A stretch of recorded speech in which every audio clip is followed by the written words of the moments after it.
cabin itself, while Skoda on paper, so this is where some of the classiness of Skoda, I feel, has been traded down because they're having to give into some of the massy things about how to convey things, right? So on paper, this is wider than the Kushaq. Okay. It doesn't feel like that in the cabin. It may be there or thereabouts because the track width is the same. It's the same, yeah. Yeah. If I remember correctly, you said the Kushaq was basically a good 4-seater and a very tight 5-seater. Correct. And this you're going to say, therefore, is the same or even less of a 5-seater. So it's a 4-seater for sure. Okay. Right? It's a 4-seater. You can squeeze in a third. It's similar, which is why I think the differences might be minor. Okay.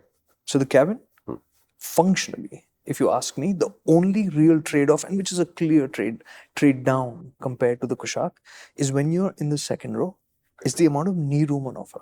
Okay. Comfort, I don't think is compromised. If you're seating 4 adults in this car, you've got enough. The rear seats are set high. The seats are shaped well. There's enough headroom. So you are sitting there comfortably. Even 6-footers will be comfortable there. And even with the front seat set to its lowest position, I could get these shoes under the front seats easily. Very cool. Yeah. Right? So practicality wise, this cabin to me is just as practical as the Kushaq. Okay. 80% of it is there, right? For 4-seat usage. Kushaq will have a greater sense of airiness, I think, because the wheelbase is slightly longer, so you'll have a little bit more knee room, so you'll have a little bit more lavishness in there. Fair enough. But this is an absolutely usable 4-seater. The only difference, I'm highlighting it again, that is clear cut, is in the knee room that's available. Why they didn't scoop out the seats? So Skoda has their way of doing things, right, which is simpler, clever. So they have the seatback pockets with that separate little pocket for the phone and all that kind of stuff. And on that note, what's not simply clever are the position for the aircon vents, which are great for your knee and your elbow. Like that's where the air just ends up hitting. So cabin wise, another thing to point out, the touchscreen. I've had issues repeatedly with this system where the wireless connection with the smartphone, so your MotorInc App, Apple CarPlay, it drops out. Did not have that issue.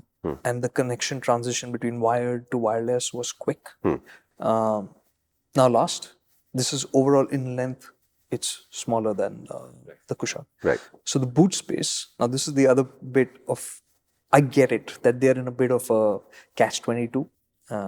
So the number that they've shared is that 400 something boot space, which is all the way to the roof. Right? You never let the marketing people measure your boot, you know. It just misleads people. Hyundai started it just to exactly put a point on where they started. Hyundai started it and now you're doing it. And when I was talking to them, they said, no, we will share all 3 numbers. I said, but you haven't yet. Right? So there is another number which is a more normal 360 or 80 or something like that. And to this, I will say, till now, Skoda has maintained, and even VW for that matter, have kept things how it should be. They don't make a song and dance about stuff. So if you take a Taygun or you take a Kushaq and you pack luggage into those cars, which on paper have less luggage space than a Creta or a Seltos, you'll pack in way more luggage than those cars because it was designed better. Correct. And that's the case here as well. This boot will look small, I mean, on paper. But when you go in, and it's a slightly, you could say slightly inconvenient boot, because when you see the picture now, you can see my suitcase is in almost all the way. Right.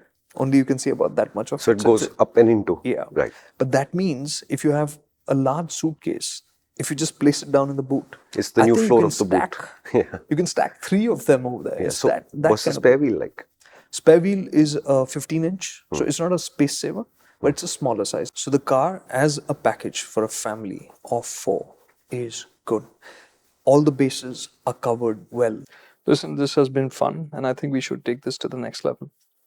I think our relationship's ready for it.